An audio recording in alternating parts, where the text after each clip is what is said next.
दिवाळी सणानिमित्त उत्तर प्रदेशातल्या अयोध्या इथल्या सगळ्या मंदिरांना रोषणाई करून आज दीपोत्सव साजरा करण्यात आला।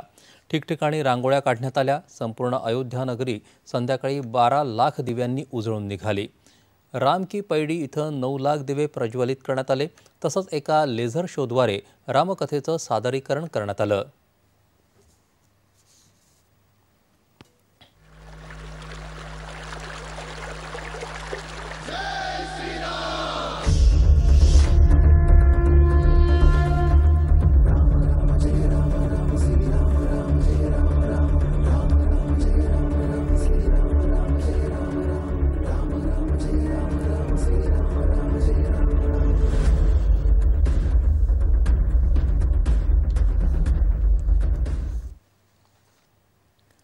उत्तर प्रदेशचे मुख्यमंत्री योगी आदित्यनाथ यांच्या अध्यक्षतेखाली झालेल्या कार्यक्रमाला केंद्रीय सांस्कृतिक आणि पर्यटन मंत्री जी किशन रेड्डी उपस्थित होते।